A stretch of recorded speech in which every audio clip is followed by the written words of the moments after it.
Ni hao, salut à tous, j'espère que vous allez bien. Aujourd'hui, nous allons parler d'une petite phrase qui peut-être vous la connaissez, je l'ai entendue il n'y a pas très longtemps. La voici: il vaut mieux être un guerrier dans un jardin qu'un jardinier sur un champ de bataille. Et je valide. Il est préférable d'être prêt en toutes circonstances. Être prêt physiquement, mentalement, spirituellement, pour affronter les obstacles de notre vie. Et on peut dire que les arts martiaux nous y aident grandement. Physiquement, forcément, lorsque vous allez dans les cours, on va se préparer justement à des combats pour défendre justement cette fameuse intégrité physique. Le fait de prendre conscience au fur des années nous apporte une certaine assurance qui va aussi nous permettre de nous exprimer correctement et donc d'accéder à des schémas de pensée un peu plus élaborés. Et qui dit arts martiaux, dit aussi donc ce côté martial qu'on retrouve sur des champs de bataille, et donc la notion de la mort y est présente. Et donc forcément, si on se pose des questions sur la mort, on se pose aussi des questions sur cette fameuse spiritualité.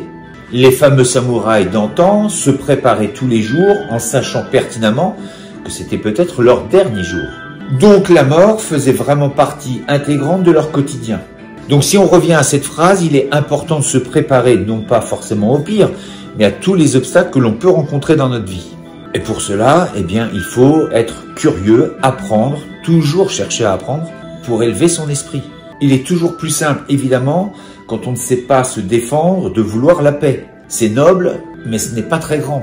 Par contre, celui qui sait se battre, qui sait user de la violence et qui veut la paix, c'est un autre niveau, à mon sens. Donc l'apprentissage de connaissances est primordial. Nous devons élever notre esprit, être curieux et rechercher de nouvelles connaissances, ne pas se fermer, s'enfermer, tout comme dans les arts martiaux, ne pas penser que notre discipline est la meilleure, s'ouvrir aux autres. Parce que si on reprend cette phrase, le guerrier dans le jardin ne reste qu'un guerrier, il ne sera pas forcément non plus jardinier. Mais par contre, le danger est beaucoup moins grand et grave.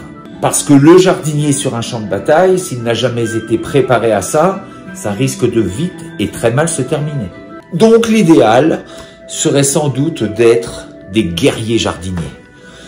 Je vous dis donc à très bientôt pour une prochaine vidéo. D'ici là, restez forts, restez beaux et surtout restez bienveillants. 再见。